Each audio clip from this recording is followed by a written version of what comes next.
seorang sahabiat, seorang perempuan yang solehah banget, yang luar biasa, namanya Khawlah bintu Tha'labah. Yang dia itu dizolimi oleh suaminya, disakitin oleh suaminya, bahkan diputusin dengan cara yang kejam banget oleh suaminya. Kok kejam Ustaz? Ya kejam banget. Apa kalimatnya? Kita jadi anak dan ibu aja yuk. Dalam bahasa fikih dikenal dengan istilah zihar.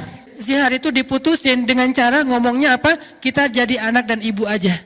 Itu lebih kejam daripada dulu ada yang mutusin kita jadi adik kakak aja. Kita temenan aja yuk, kita sahabatan aja yuk. Kamu udah aku anggap kayak sahabat sendiri kok.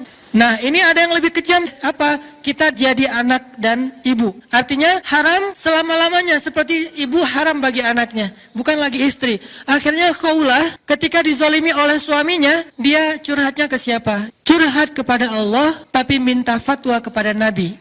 Nanti coba baca pembukaan dari surat Al-Mujadalah. Kalau bisa 1 halaman, tapi fokus ke ayat pertamanya dulu. Tujadiluka fi zawjiha wa tashtaki ilallah.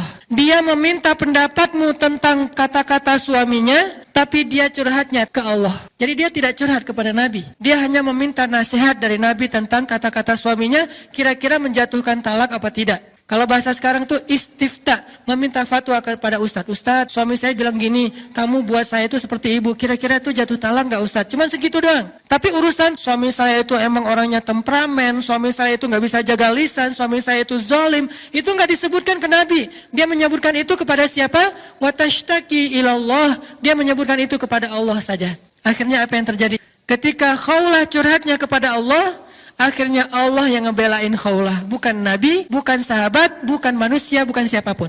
Bahkan Nabi tidak membela Khawlah awalnya, karena Nabi tidak faham. Sehingga ketika Khawlah nanya kepada Nabi, apa hukumnya kata-kata suami saya ya Rasulullah? Nabi mengatakan itu sudah jatuh talak zihar selama-lamanya wahai Khawlah.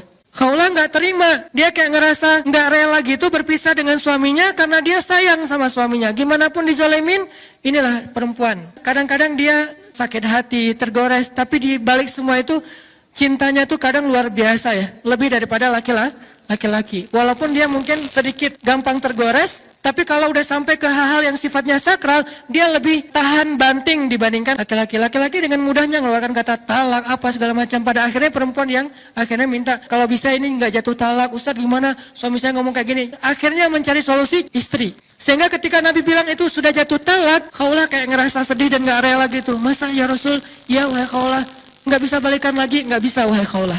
Artinya apa? Nabi aja nggak bisa ngebelain Khawlah. Padahal Nabi kurang apa coba? Nggak ada lagi manusia yang lebih baik daripada Rasul. Tapi nggak bisa ngebela Khawlah. Kenapa? Karena manusia. Tapi Khawlah curhatnya kepada Rabbnya manusia, kepada pemilik hati, kepada yang maha tahu segala sesuatu. Wa tashtaki ilallah ilahi Rabbi ashku bathi wa huzni ilaik. Aku adukan rasa sedih dan kecewaku hanya kepada engkau. Bukan kepada Instagram, bukan kepada Snapgram, bukan kepada YouTube, bukan kepada para subscribers, bukan kepada FB friends, bukan kepada siapapun, bahkan bukan kepada geng di grup WA saya ya Allah. Saya nggak posting apa-apa, geng aja nggak tahu masalah saya. Kayaknya mereka ngelihat rumah tangga saya asik-asik aja, biasa-biasa aja. Gitu banget Khawlah teh.